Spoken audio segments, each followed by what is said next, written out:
South Africa's naval forces, once a pillar of defense, now face a crisis of underfunding, poor planning, and neglect.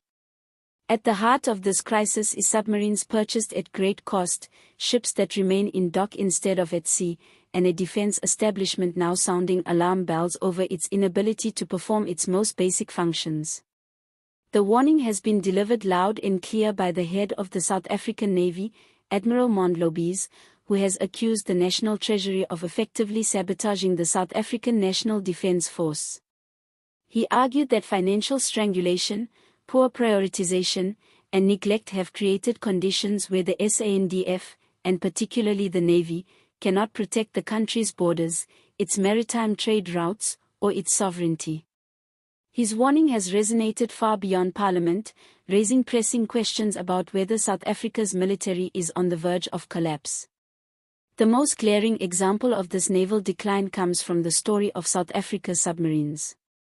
During the controversial arms deal of the late 1990s and early 2000s, South Africa acquired 3 German-built submarines at enormous cost, promising to modernize the fleet and give the Navy world-class capabilities. On paper, this seemed like an investment that would ensure maritime dominance and security for decades. But the procurement was flawed from the very start. According to Admiral Lobese, 80% of the budget for the submarines was spent on purchasing them, leaving a meager 20% for the critical support infrastructure needed to keep them operational for the next 30 years. This meant South Africa bought machines without long-term spares or maintenance to sustain them. As a result, these submarines, which were supposed to be symbols of strength and deterrence, have never once been deployed for their intended missions. Instead, they've only been used for transit, sitting idle and decaying. This revelation shows the broader problem of readiness. South Africa poured billions into acquiring advanced hardware but failed to build the ecosystem necessary to support it. Submarines require costly upkeep, specialized crews, and global supply chains. Neglecting these essentials is tantamount to sabotaging the Navy's capabilities. The result is that South Africa today has submarines on its roster but no real operational submarine force. In military terms, this is like having a gun with no bullets, a dangerous illusion of strength with nothing behind it. The crisis does not end with submarines.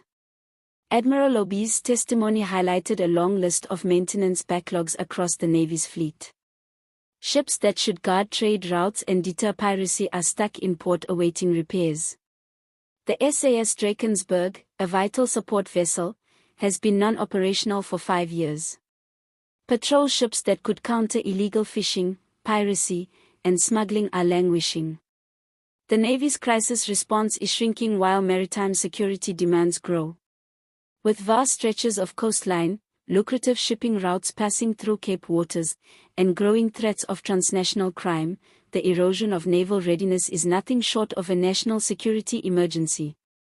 Treasury, for its part, has pushed back strongly against Lobese's claims, arguing that it is not responsible for internal allocation failures within the SANDF. Officials pointed out that defense spending has been set at $57.2 billion for 2025-26 and that additional billions have been provided for troop withdrawals, restructuring, and other priorities. Treasury insists that it simply implements the budgetary decisions of Cabinet and Parliament, and that the SANDF must manage its own resources more efficiently. While partly true, this dodges the key issue: is defense funding enough to sustain a modern force? For years, analysts have warned that South Africa's defense spending has dipped well below international norms, despite the government's own commitments to maintain it at around 1.7% of GDP. Instead, the figure hovers closer to 0.9%, leaving a massive gap between ambition and reality. Critics argue that this underfunding is not just a matter of fiscal discipline but of national vulnerability.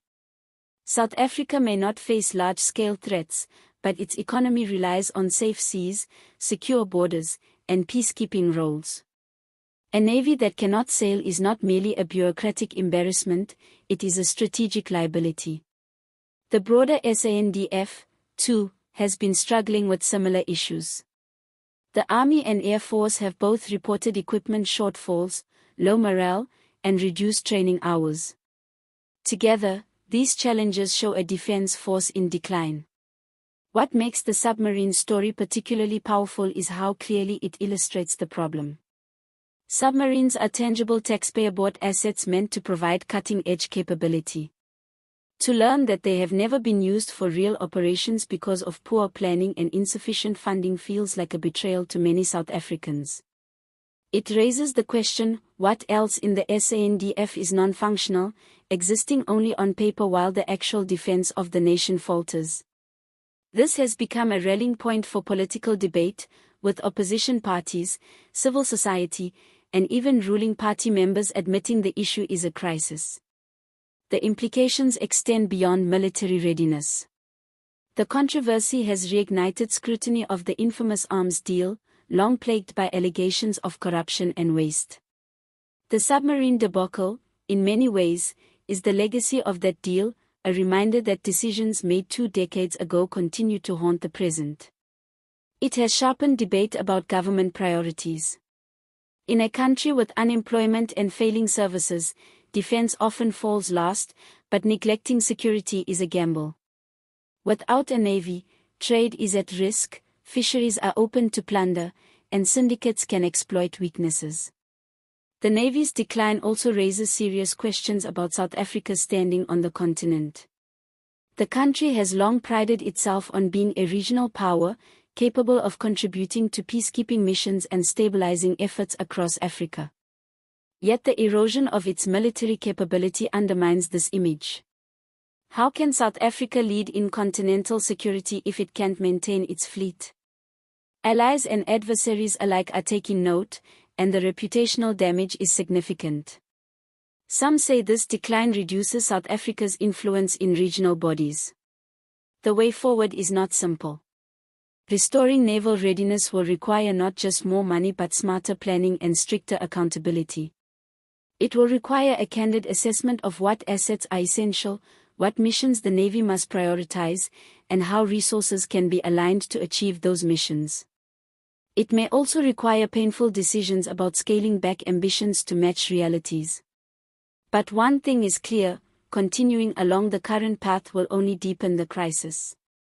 Submarines that never sail and ships stuck in port are warnings of collapse. For South Africans, this is not a remote issue affecting only admirals and policymakers. It touches on the safety of the economy, the protection of resources, and the credibility of the state. Each day naval readiness erodes, borders, trade, and sovereignty are exposed. Admiral Lobese's blunt warning has brought this reality into focus. Whether the government will heed it and act before it is too late remains to be seen. But one thing is certain, ignoring it will come at a cost far greater than any budget line item. And that is why this story demands attention, debate, and urgent solutions.